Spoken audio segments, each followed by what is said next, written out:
Welcome back, everyone. My name is Gina Watts, and co-hosting with me is Andrew McPeak. Glad to be with you, Gina. How are you, friend? I'm doing great. Glad to be here.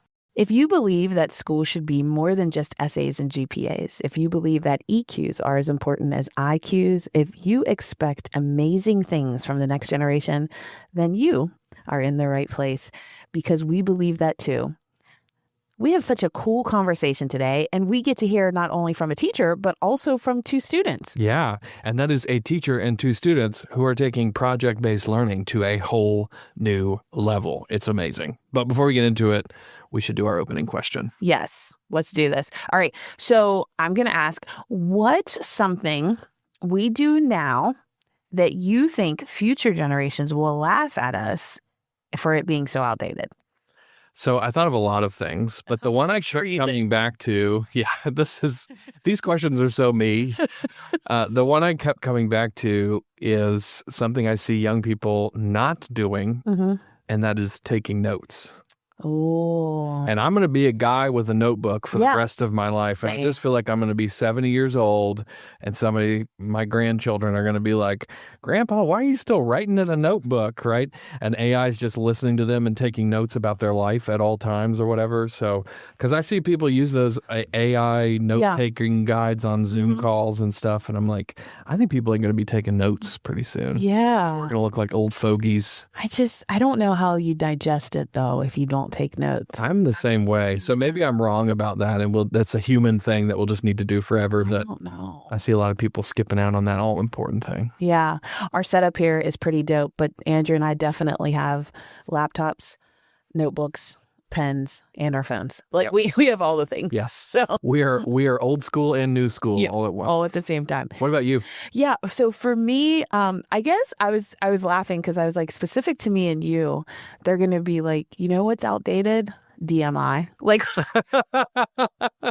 like what is that? Yeah. What were they doing? Your acronyms. It's fine. It's fine. No, but when I think about technology, I see us, I feel like we're always on this like maybe pendulum, we'll use that word, back and forth between the size of technology, right? So like I'm wondering about laptops. I'm wondering if we're still going to have laptops. Yeah. Or if it's these just kind going of to big be imposing things or whatever. Yeah. Because we have phones. Phones were really small. Well, they were big. Cell phones were big. And then they got smaller and smaller and smaller.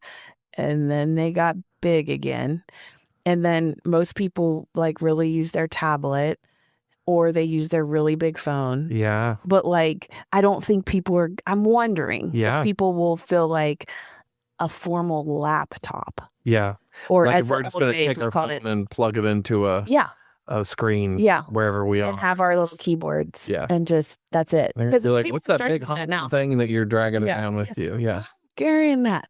I mean, I have a big computer anyway because I can't see. But I mean, but still, like, I just wonder, you know. No, that's really interesting. I hadn't thought about that. Yeah, when we get to the future, I can't wait to tell the new generations just how archaic these times were, right? We think we're so advanced, but it feels like no matter how far we get into the future, though, and how outdated some things get, there will always be something new. Therefore, and this is the best part, we're never done learning, right? We're in the business of growing and learning here, both ourselves and the students that we lead. And I don't think that job will ever be done. Couldn't agree more. We had the opportunity to talk with an educator who is really teaching new skills to his students using an innovative project-based approach. Brian Copes teaches engineering and career and technical education at Chickasaw High School in Chickasaw, Alabama. Mr. Cope's distinctive approach to education is an amazing example of project-based learning, one of my faves, which seeks to integrate STEM, science, technology, engineering, and math skills into programs that benefit the community and the world. So not only do we have Brian on the podcast today, he even brought on some of his students who will add their insights on a few questions. Let's meet them. Gina, these kids were so amazing to speak to, and they're very excited about doing some things both in their community but also around the world. So we're going to hear some more from them in just a little bit. Yes, I I loved hearing from them, and I'm happy that we get to hear from them, that you, our audience, gets to hear from them throughout the podcast. But first, let's meet Brian and learn a little bit more about his journey. Yeah, my name is Brian Copes. Currently, I teach at Chickasaw High School, which is a small community right outside of Mobile, Alabama. I've been here, I think this is my 5th year at Chickasaw High School. It's my 30th year as an educator. How things kind of started out, my career started out very rough. I started out teaching up in the Chicago area. I taught there for a couple years. I really wasn't very good. I was ill-prepared, and I found myself non-renewed. So I moved down to Indianapolis. I taught there for a year. Again, I struggled something severe and found myself on the other side of that non-renewal notice, which is, it's just a nice way of saying you're fired, right? So I actually left education altogether and went and worked construction. And I really felt it was God that kind of led me back into the classroom. Because my background is I was that kid in high school. I wasn't college material. So I was that kid that was pushed back into the corner of the room, and nobody, none of the teachers paid attention to me because I was not college material, because back then we felt that everybody should go to college.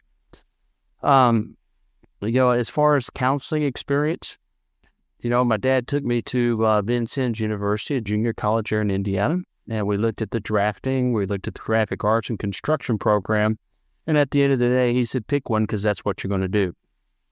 I never saw a school counselor, so I thought it was somewhere you went when you got in trouble.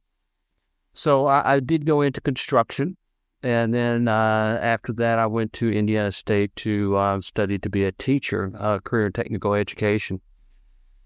But if we even go back further in time, when I was in high school, I started doing some missions work. In 1985, I traveled to Liberia, Africa, to build a 5-room cement block school building.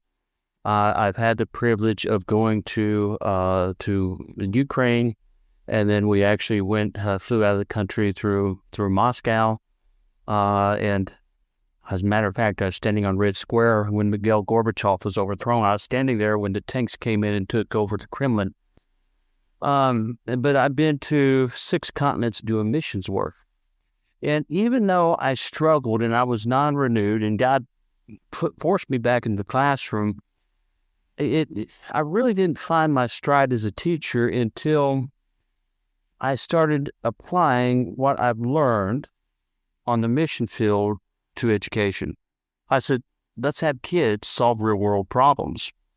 What I look at right now is we teach math, we teach English, we teach science.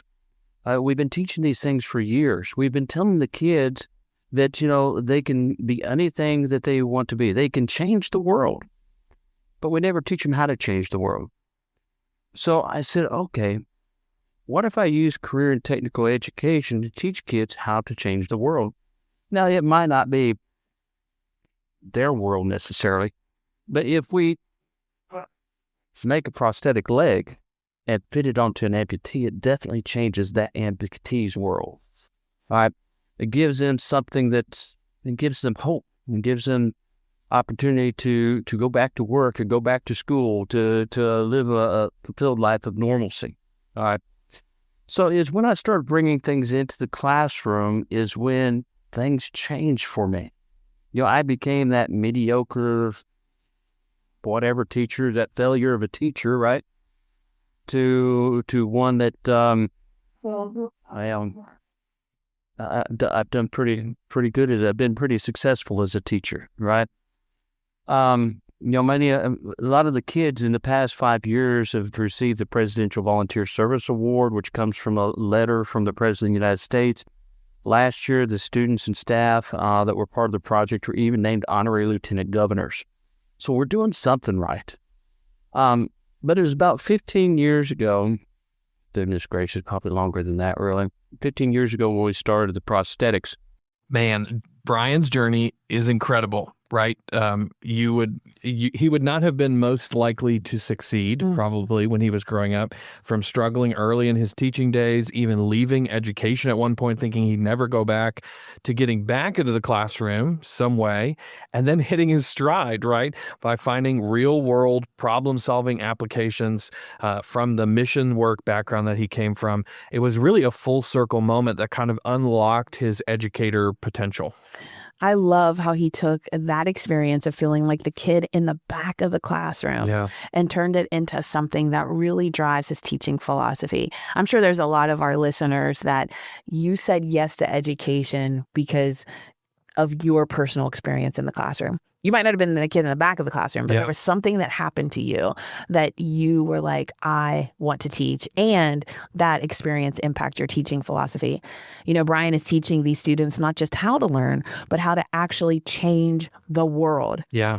I mean, prosthetic legs. Yes. That is really life-changing stuff. Yeah. I mean, there are human beings out there who are wearing these prosthetic legs, and they would say, you changed my life because of this. So it's clear. Well, it's actually very clear to me that once he started bringing those hands-on projects into the classroom, especially with that missional focus that he has, everything clicked, both for him and for the students. So speaking of hands-on, let's talk about Brian's off-road utility vehicle project. It was very cool. Yes, because this is really, really cool. Let's listen in. So it was probably, it was 2008, no, maybe 2007, somewhere in there. Yeah, I got the kids involved in building a little off-road utility vehicle. All right. Yeah, it really started out. I brought in a little golf cart, easy go workhorse golf cart, brought it in after hours, parked it in the middle of the classroom. And the next day I came in, I had a mullet wig on, yellow safety glasses, black ball cap. Kids didn't recognize me. And the kids came in, they got real quiet. I'm like, man, I'm going to dress like this every day. All right, this is awesome. But I challenged the kids to Pimp My Ride, which is a popular TV show at the time. And the kids tore apart that golf cart and rebuilt it, and it turned out better than I ever anticipated. So the next year I said, okay, guys, we got to one up last year. We got to do better, okay? So I said, I don't want you guys to rebuild a golf cart. I want you guys to invent a vehicle that will get goods and services to and from the marketplace in developing countries. And these were 8th graders, okay? 8th graders aren't supposed to be able to build cars. But I showed them how to use a pipe cutter and threader. We got in a big 3-foot pipe wrench, which was hilarious to watch the kids carry. And they used the golf cart as their model, but they actually built the frame and a threaded water pipe. They built a vehicle that ran. And I'm like, I'm a carpenter.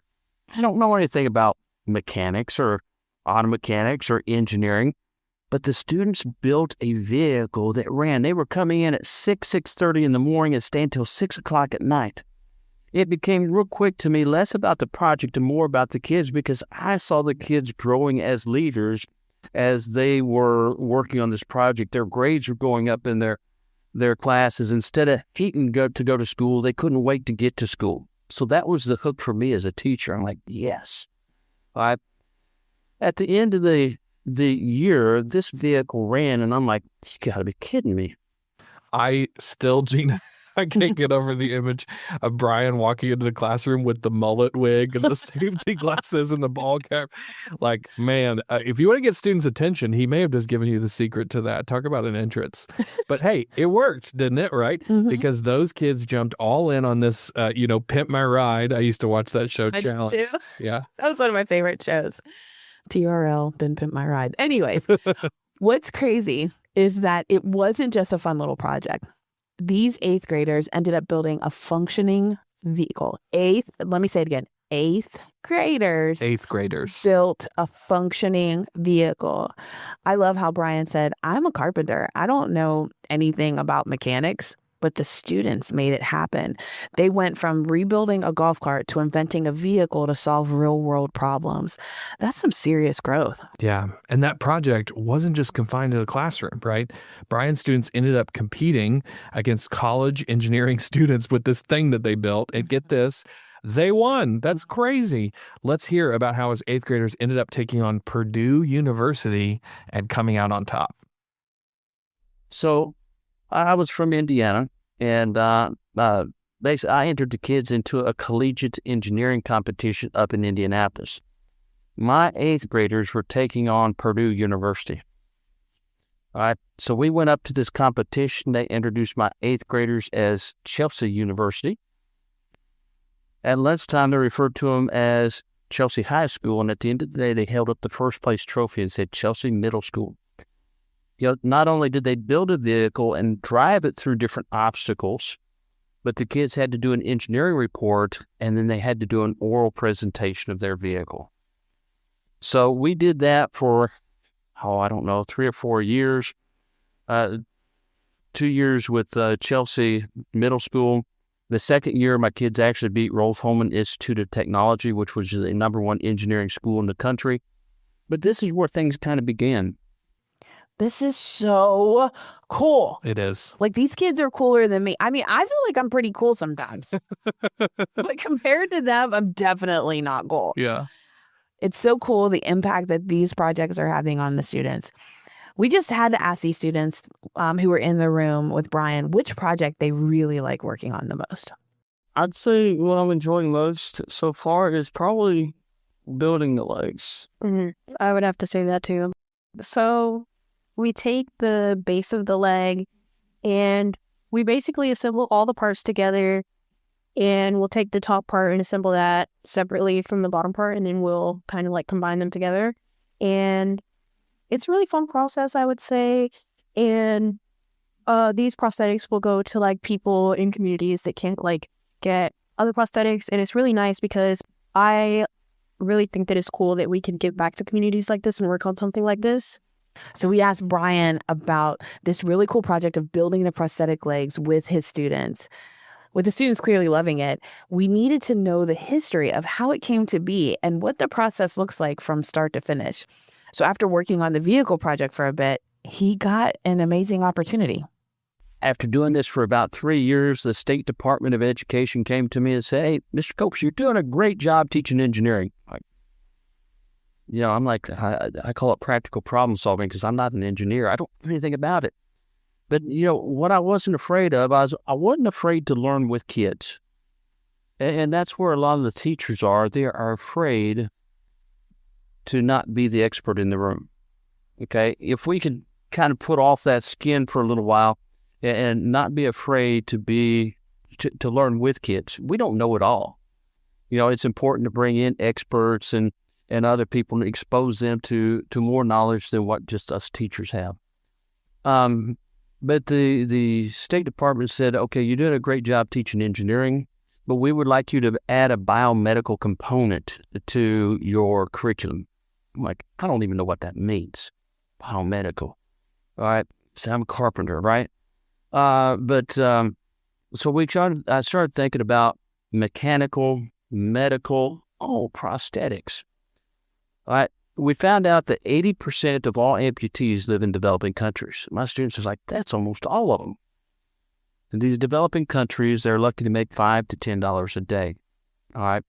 Modern prosthetic, $30,000 to $60,000, maybe kind of an entry level. Some knees by themselves will cost $150,000. All right. For a person that's lucky to make $5 to $10 a day, that's totally unaffordable. Can't do it. So I challenged the kids to go out into the shop and build a inexpensive prosthetic leg. Well, at the time, we were making one of our little utility vehicles, okay? And I don't know where this thing came from. We're taking apart a Toyota Corolla, a 1989 Toyota Corolla, because I tell the kids, anything found on that 89 Toyota Corolla can be used on utility vehicle because Corolla is the most widely sold car in the world, and we can get replacement parts. So if it's battery, or not batteries, but if it's brakes or something along this line, steering components, suspension, they can get replacement parts. So that's what I tried to encourage them to do. But one of the kids came up with a motor mount. All right. I don't remember taking the engine out, but they came up with a motor mount, and it had a hole in the middle of it. They said, well, what if we use this for the knee joint? And they ended up using it for both the knee and the ankle. All right. And that was kind of the birth of our prosthetic leg. We used Toyota Corolla motor mounts. We used pipe for the center bone that was found. Everything was found on our utility vehicle. And we had the prosthetist come in, our official limb expert. He looked at it and he says, I think it'll work. He says, it's a little heavy, but I think it will work. Can I go test it onto an amputee? So he tested on the amputee. He says, man, it works. It's heavy. He says, but, I'm going to Honduras this summer. Can I take this leg with me and fit it onto an amputee? And we're like, absolutely. All right. We happen to make a second one. We do have it over here next to me. But so the next year, the students came to me and said, Mr. Copes, we keep talking about taking these vehicles to another country. So when are we going to? We keep taking competitions. When are we going to actually start sending these things off? And I'm like, okay, you guys are putting me to the fire now. So we stepped out of the competition and I said, we're going to take a vehicle to Honduras. Okay, this was back in 2012. And I said, guys, not only are we going to take a vehicle to Honduras, okay, I want you guys to make 10 legs. I want you to make 10 prosthetic legs. And off we went. Okay, we started building them and making them. The kids got the 10 legs finished, and I said, we got a problem, guys. They said, what's that? I mean, they're so proud they got them finished. I said, I need 5 more legs. I need 5 more. And they're, okay. But afterwards, once we got down there, they were so glad that they made 5 more legs. But we took, on that trip, we took 2 vehicles down. One was being used as an ambulance by Clinic of the Angels. And the other one was, we put a freshwater well drill on it, and it went from community to community drilling freshwater wells. And that's where everything kind of began. And, 2 years later, we made another trip.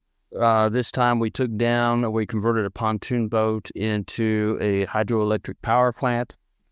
And then, we took some more prosthetics. We worked on refining the prosthetics over the past 15, 16 years now.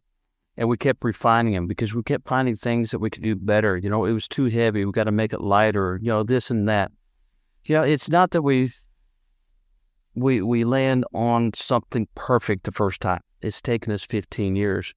Technology's finally caught up with us. So what we're able to do is we're now able to 3D print the prosthetic legs in the classroom. So instead of sending these things off to a machinist to have made, the kids are the actual manufacturers. The need is so great that we can't produce enough legs for just by ourselves. So we've invited other schools to join us. We now have 15 partner schools that help make these prosthetic legs. Last year, we produced 130 legs. We probably fit close to 100 amputees last year alone. The past 2.5 years, we've traveled to 7 different countries. And then last year, we also had 2 of our partner schools travel with us to Peru. So we had a school from Mississippi, that was Gulfport High School, and then Desert View High School from Arizona went with us to Peru as well. Next, we asked him about something they called the Container Project, and Isaiah told us all about it. So when we ship them to Honduras, we're going to basically break them down a little bit, get them ready for shipping.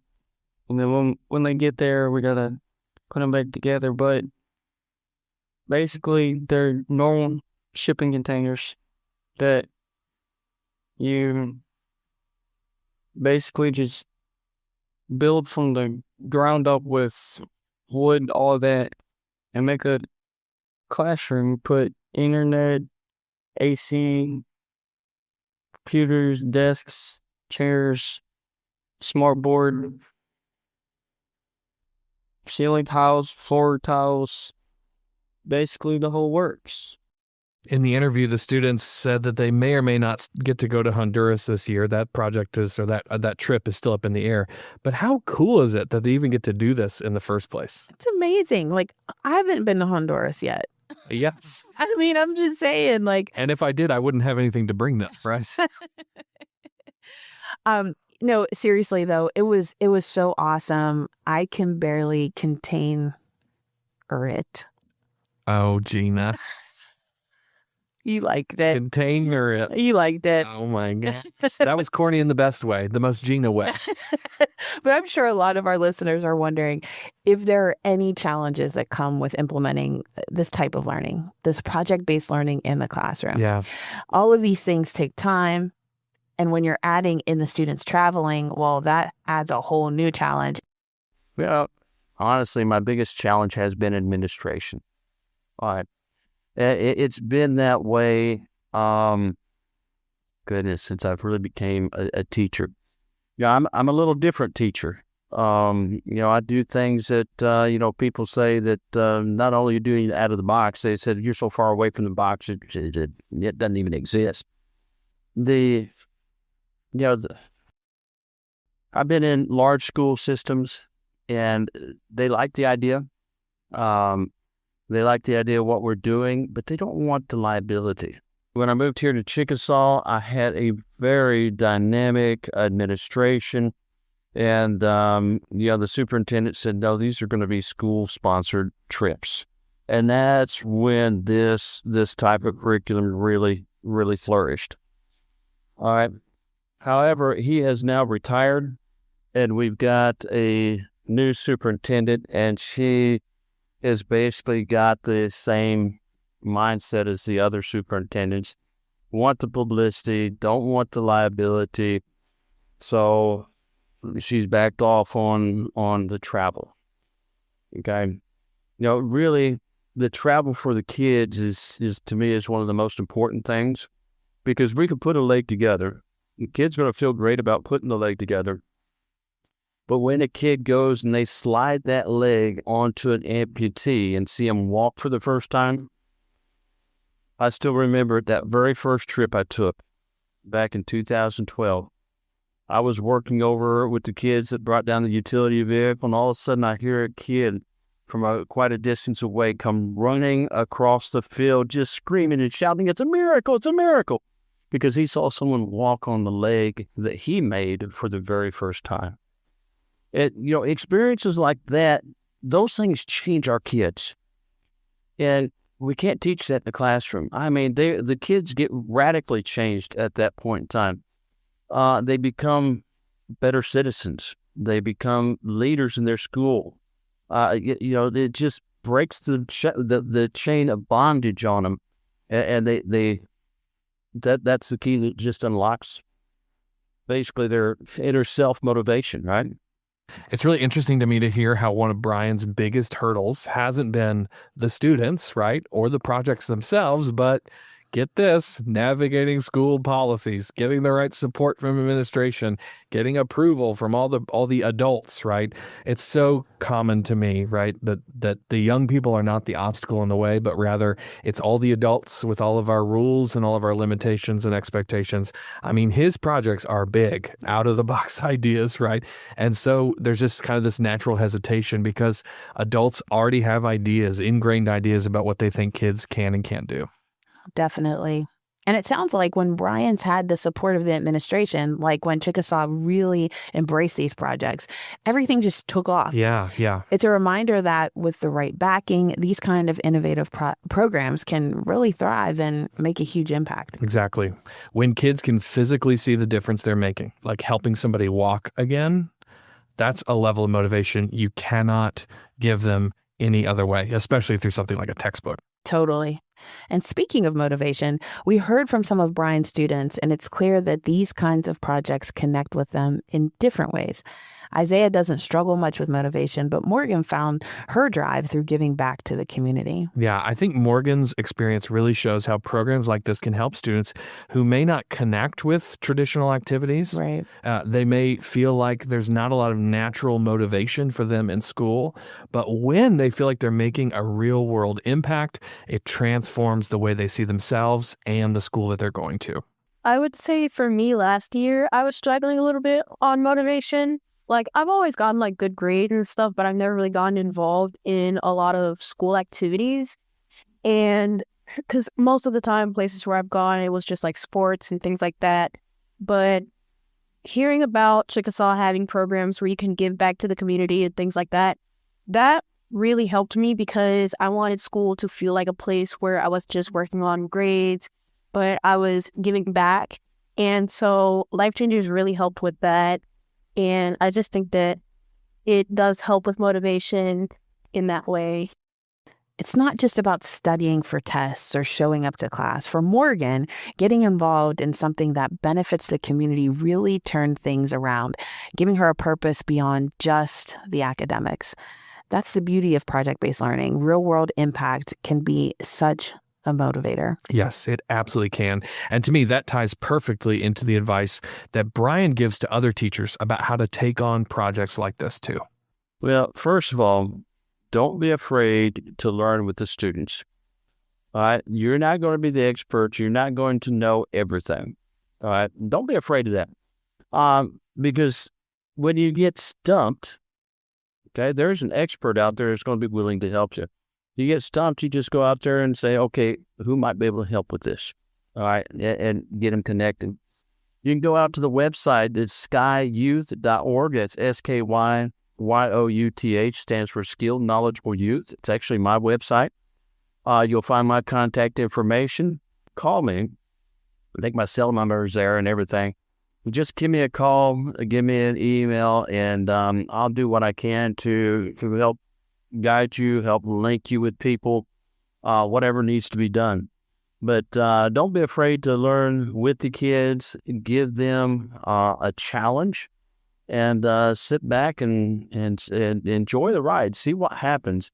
Yeah, it is going to be perhaps time consuming. It could be, but there's some really neat things going on out there. I've got a teacher friend that's working with me up in Tennessee, and he is taking basically what we're doing is taking suitcases or taking backpacks. And putting a folding solar panel in there, a little battery, solar controller. And we're making a solar backpack that we're sending to teachers in Ukraine right now as they're getting the schools and different bombs, the air raids, and everybody's going down these storm shelters or down in the basements. They are able to take out these solar backpacks. They can power lights. They can charge cell phones. They can teach lessons. While they don't have electricity. So, and that's a fairly simple project. That one doesn't take much to get involved in, but you'll find information about that there on my website as well.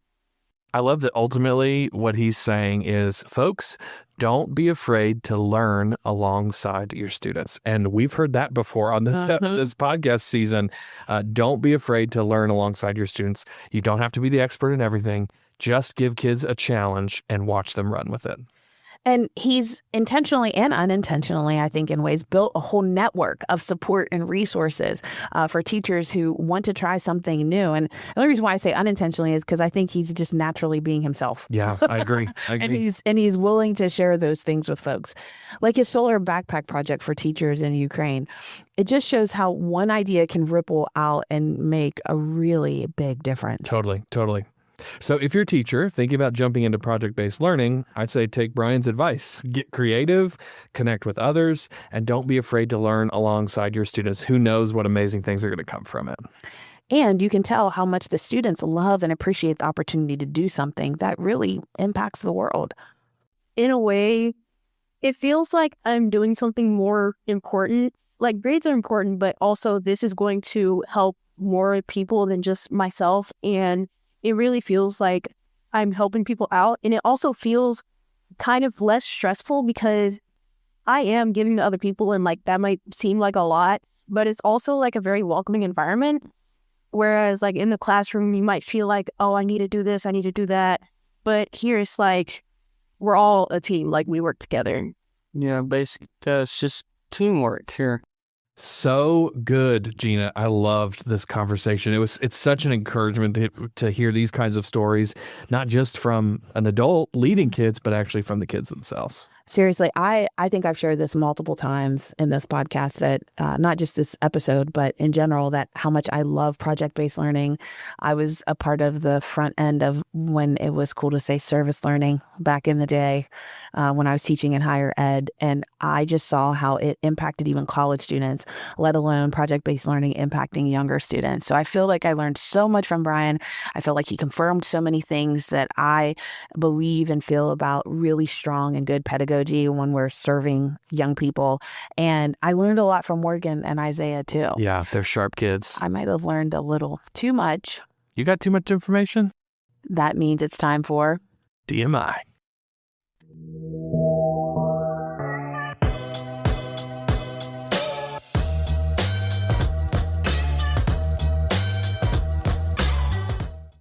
That's right, folks. It is DMI time. DMI, of course, stands for Don't Miss It.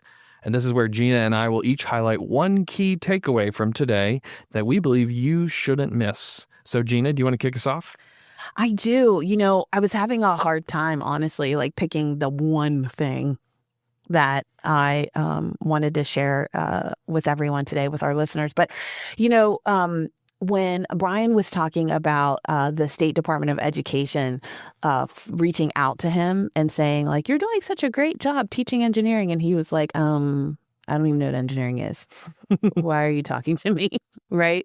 And he said, he's like, what it was, he wasn't afraid of taking these steps. He just was like, I don't know anything about it.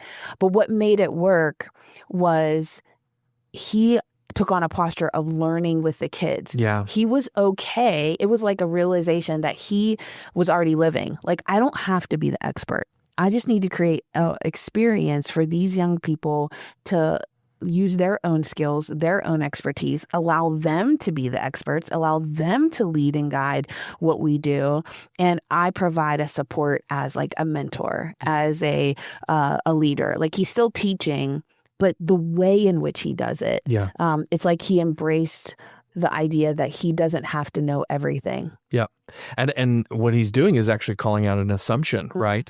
That where did this assumption come from that the teacher has to know everything before the students? Completely. That's an old school idea that came from our structures and all of those kinds of things. Right. That was never the point of learning. It wasn't that one person knew it and the other person didn't. Right. And they told that person. The goal was for discovery. Right.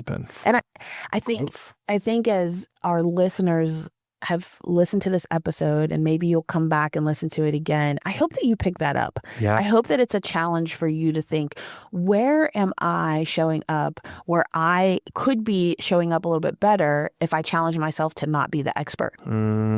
Like, you just need to be an expert of yourself. You don't necessarily need to be an expert of all things. Yeah. Like, so how can I challenge myself to be in a co-learning environment with my students? So good. Yeah. So good. How about you?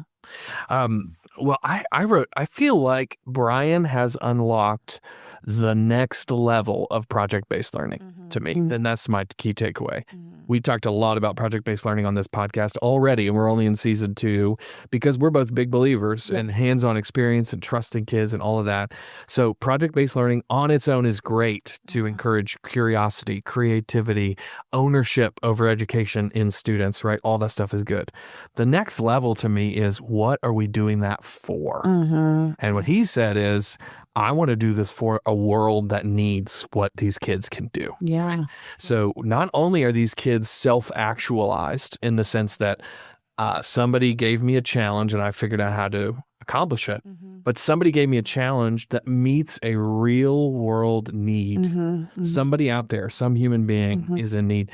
And that's what he said. The light bulb moment for his students did not happen fully when they built that vehicle or constructed that leg. It happened when they watched somebody attach that leg to their body. It happened when that vehicle got used to transport very needed supplies from one area to the other. Right. That's when the students went, oh my gosh, something amazing just happened. Right. And I feel like that's the next level is, why do we want kids to take on these amazing projects? Not just so they'll learn, but also so that they see, I have the ability to change the world. Yes. If I would apply my knowledge, experience, and my heart to my creativity and ingenuity and all of that.